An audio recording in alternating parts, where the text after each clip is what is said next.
Shalom Bapak Ibu yang terkasih di dalam Tuhan Yesus Kristus. Jumpa lagi dengan saya. Sekali lagi kita masih membahas tentang Yohanes pasal yang ke-6 ayat yang ke-25 sampai dengan ayat yang ke-40. Di sana Yesus berkata bahwa dialah roti hidup. Pertanyaan yang kita pikirkan, ya, apa yang dimaksud dengan roti hidup, ya? Waktu Yesus mengajarkan tentang perumpamaan mengenai pengajaran tentang roti hidup, ya, kita menyadari bahwa roti adalah kebutuhan pokok manusia pada masa itu, ya, dan kebutuhan pokok itu harus dipenuhi. Nah, waktu Yesus menyebut dia sebagai roti kehidupan, ya, ia adalah kebutuhan pokok dari manusia itu sendiri, ya. Orang-orang selalu ingin Tuhan itu mencukupkan kebutuhan fisik mereka, namun bukan kebutuhan spiritual mereka. Ini yang kita lihat dari teks yang kita baca. Bagaimana orang-orang mencari dia hanya kepada pemenuhan kebutuhan fisikal dan bukan pemenuhan kebutuhan spiritual. Sama seperti tubuh itu harus makan. Demikian juga dengan kehidupan spiritual kita. Kita membutuhkan Kristus di dalam kehidupan kita sebagai kebutuhan pokok.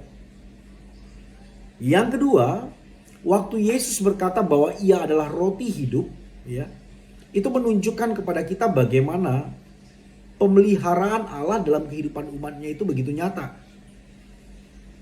Ketika Yesus menggambarkan roti hidup kepada orang Israel diingatkan akan bagaimana Musa itu memberikan kepada mereka mana di padang gurun selama 40 tahun.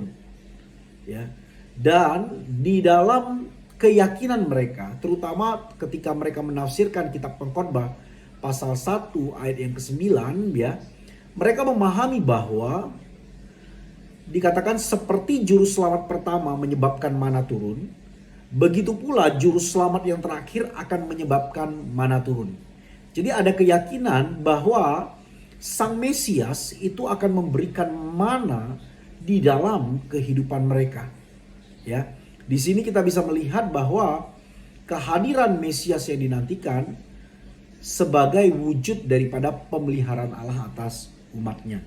Dan Yesus memperkenalkan dirinya sebagai roti yang dari surga, yang turun kepada mereka. Dan kemudian waktu kita memikirkan tentang Yesus sebagai roti kehidupan, kita menyadari bahwa Yesuslah satu-satunya yang berharga, satu-satunya harta yang berharga yang harus dimiliki oleh setiap orang percaya.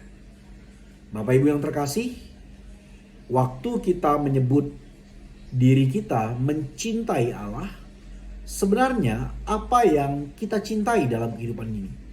Apakah kita mengikut Allah hanya demi kebutuhan pokok semata? Apakah kita mencintai Allah hanya dengan satu keyakinan bahwa kita bisa berdiri di atas kaki kita sendiri dan kita tidak melihat hari ini kita ada itu karena wujud pemeliharaan Allah dalam hidup kita?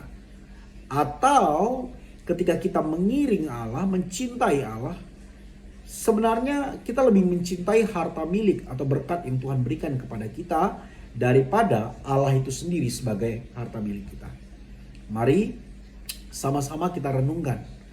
Sebenarnya ketika Yesus menjadi roti hidup, biarlah ia menjadi yang berharga, menjadi wujud pemeliharaan Allah atas hidup kita, menjadi kebutuhan pokok di dalam hari-hari yang kita jalani. Tuhan Yesus memberkati kita semua.